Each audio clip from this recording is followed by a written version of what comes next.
Calon Gubernur DKI Jakarta Pramono Anung menegaskan komitmennya untuk meningkatkan kesejahteraan dan efektivitas petugas penanganan prasarana dan sarana umum atau PPSU di Jakarta dalam pertemuan dengan sejumlah petugas PPSU di Kedoya. Pramono mengusulkan perubahan signifikan dalam kontrak kerja para petugas ini.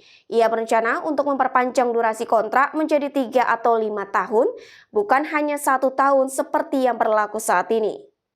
Calon Gubernur DKI Jakarta Pramono Anung menegaskan komitmennya untuk meningkatkan kesejahteraan dan efektivitas petugas penanganan prasarana dan sarana umum atau PPSU di Jakarta.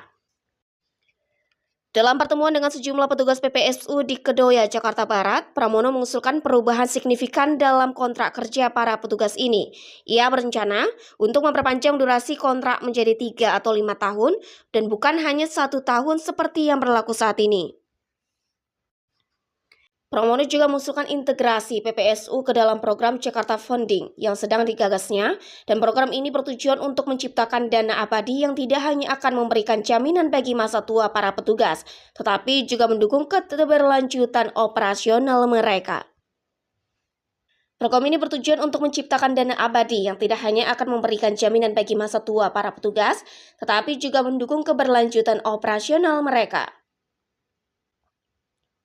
Ia juga menambahkan bahwa mereka bisa memikirkan bagaimana program Jakarta Funding ini bisa memberikan dana abadi untuk hal seperti ini. Dalam upaya menciptakan akses yang lebih luas bagi calon petugas PPSU, Pramono juga berjanji untuk menghapus syarat pendidikan minimal sekolah menengah atas atau SMA dalam proses pendaftaran. Ia menjelaskan bahwa syaratnya tidak perlu lagi SLTA, namun SD saja sudah cukup. Dengan kebijakan ini, Pramono Anung berkomitmen untuk meningkatkan kualitas layanan publik di Jakarta, sekaligus memberikan kesempatan yang lebih besar bagi masyarakat untuk berkontribusi dalam pembangunan kota. Melalui langkah-langkah ini, ia berharap dapat menciptakan lingkungan kerja yang lebih stabil dan berkelanjutan bagi para petugas PPSU, serta memperkuat posisi mereka sebagai garda terdepan dalam menjaga kebersihan dan ketertiban kota. Secara prinsip sebenarnya yang paling diragukan itu ada dua. Satu berkaitan dengan evaluasi yang setiap tahun, dan menurut saya nggak perlu setiap tahun. Karena yang namanya kerja itu bisa 3 tahunan atau 5 tahunan menjadi lebih efektif. Yang kedua adalah mengenai purna tugas. Mereka tidak punya ada jaminan apapun ketika mereka selesai dengan PPSU ini, nggak punya ya kayak semacam pensiun lah. Nah itu bisa dipikirkan kalau kemudian memang Jakarta Funding yang saya gagas bisa, sehingga harus ada dana abadi yang bisa digunakan untuk hal-hal seperti ini. Termasuk untuk kebudayaan, berkesenian, berolahraga, termasuk yang seperti itu.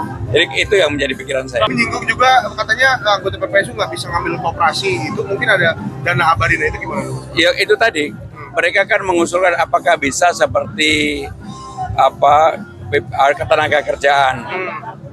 Nggak bisa, karena mereka kan nggak pernah dipotong dari awal, kecuali kalau sistemnya dari awal mereka sudah dipotong.